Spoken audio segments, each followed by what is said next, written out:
All right, here we are. We have picked up the KTM 390 Enduro. Now, we've had the KTM 390 Adventure R for the last little while. Now we've got the 390 Enduro. And I'm looking at this and I'm thinking, well, it's meant to be the same bike in inverted commas, but it looks very different and it looks very motocrossy, like Enduro, with their front headlight that looks like an Enduro bike. And even the seat is a flatter, less scalloped out seat. So it looks like it's going to have more of a off-roady feel to it. I originally thought, well, this is the bike that maybe less experienced adventurers would buy because it doesn't have all the big stuff hanging off it. But I'm now starting to think maybe it's for more people who want to go more off-road, but we're going to figure that out once we test it. Now, this bike gets all of the same stuff that the brand new KTM 390 Adventure R gets, but with some differences. Same motor, same new frame, trellis frame, same subframe, same suspension, and I'll run through some of that with you now. So one of the differences with this bike is obviously the fuel tank. You can see that pretty obviously here. It doesn't come up as high. The difference is 5 litres. This is a 9 litre fuel tank on the Enduro, and the Adventure gets a 14 litre tank.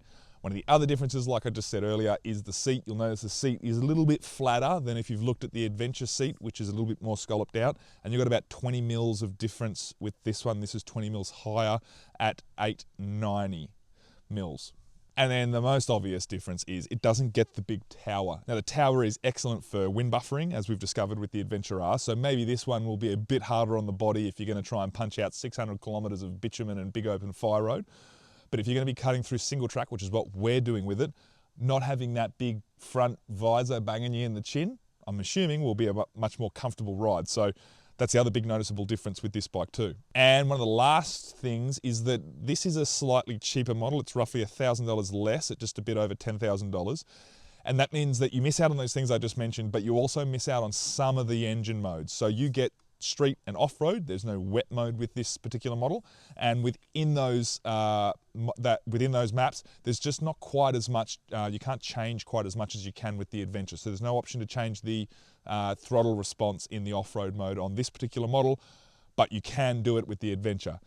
That being said, I'm assuming, based on everything that it looks like, the off-road mode should be sufficient enough for dirt stuff, but we're going to find that out when we push it through some single track and try and race it up and down some gullies. And then obviously without all the stuff on it, you get a slightly lighter bike. This is roughly 10 kilos lighter than the Adventure bike, but it is a weight saving nonetheless. So I don't know, maybe if you're new to adventure riding or you're not as comfortable holding a bigger, slightly heavier bike up, this could be an option, but we're going to see if we notice that weight, especially when we try and, send it up and down some of these fire roads.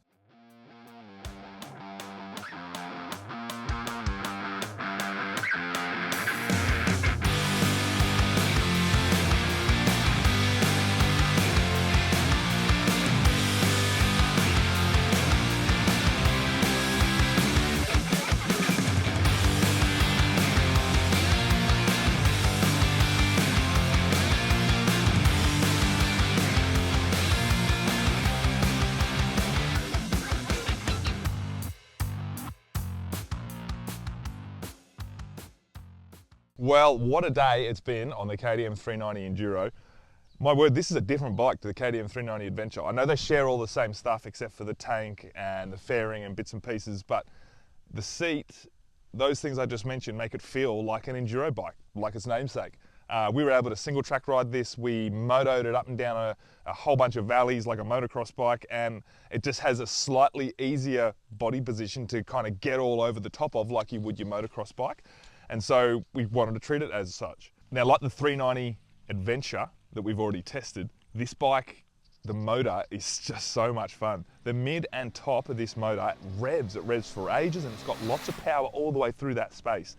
You can kind of throttle on and off through corners, and it'll drift, it'll keep kicking the back end out, it'll slide from the mid to the top, which a lot of small capacity bikes really struggle to do. So we were really impressed with the motor in this bike. But we were also really impressed with the balance of this bike. We found we could get up on the foot pegs, ride through single track, we could get up or sit down on it and motocross it and really trying to push it into corners. It was really well balanced and it really feels really planted and low to the ground. So for a bike that is technically a commuter, dual-purposey bike, it has incredible off-road capability. Now the suspension, you can just charge into anything you want with this suspension. It's soft, it's compliant, it's nice and plush. You're not going to jump a big erosion mound and have it just land perfectly and keep going. It's probably going to clunk pretty loudly like we did, but it's not really designed to be hitting 4 or 5 foot high erosion mounds and trying to send the thing to the moon. So you will notice the limits on the suspension, but over the small choppy stuff, it's so smooth and it's so compliant, and never did it really twitch or make us feel uncomfortable. We were still able to do everything we wanted with it, just simply with this basic suspension setup. Now it's got adjustment at the top and the rear like we've already discussed, and we found we just went, I'm heavy, I'm nearly 100 kilos with all my gear on, and I'm 6'2", so we just went as firm as we could on everything, and we found that we got it probably as good as we could to hold up, just coming under braking down some of the steep fire roads into and out of gullies so that it wouldn't kind of blow through. And we found that adjustment was pretty good. When we wound it all the way back off and went as soft as we could, geez, it softened right up, which may be really good for someone who doesn't need that really firm suspension, maybe a lighter rider, and they don't want to feel like they've been beaten up all day by corrugation. So the adjustment on the WP suspension is quite significant and quite noticeable. Now, this one does come with the ride modes as well. You've got just street and off-road, as opposed to the KTM 390 Adventure, which has the wet map as well. Now, in those modes, you do have adjustment within them with the traction control, but you can't adjust how responsive the throttle is on the Enduro, but you can on the Adventure. So it has the maps. The maps work really well. That's all you really need is street and off-road, but there's just not as much adjustment as there is with the Adventure. We didn't really need to adjust anything. We found it fine with where it put the ABS, with where it put the traction control, but just be wary of that you get a little bit more with the Adventure package. Now, this bike, the reason I think it feels slightly easier to maneuver around on is it's a smaller fuel tank too. Like we described earlier, the smaller fuel tank means you can kind of get up and on top of the bike, and you can really push it into corners without it feeling like you're kind of sitting back into the saddle. So the smaller fuel tank also reduces the weight at the top of the bike. So it's a little less top heavy than the 390 Adventure, and that makes it easier for getting in and out of corners, and maybe some riders out there who aren't quite as confident may actually prefer that lighter, smaller, higher up weight than the 390 Adventure. Now, the only downside to this motor was that we did find it just struggled as soon as you opened the throttle and you let the clutch out. You kind of had to rev it a fair bit to get it to do a U-turn, or just simply to take off and race your mates, or when we were kind of negotiating our way through tight single track. You can see in the video that we did flame out and stall. So it just doesn't quite have that EXC lowdown torque of being able to almost let the clutch entirely out before you even need to touch the throttle. You do still need to ride it with a bit of throttle on, just so you make sure you don't stall. You can probably change some of that with a bit of final gearing, but as the bike is, as you buy it, yeah, you will find that it will stall a little bit just off idle if you're not careful of where your throttle is. Now, the obvious visual difference between this one and the Adventure is that it doesn't have the big screen on the front. Now, if you're just going to be going up and down the freeway and big wide open dirt roads, go get the Adventure. That screen is excellent. If you think you're going to be commuting and you're going to do a little bit of maybe running to the pub through the dirt on the weekends with your friends, or you even do want to get into some pretty nasty four-wheel drive tracks with your mates who are on EXCs, you don't need that big fairing at the front.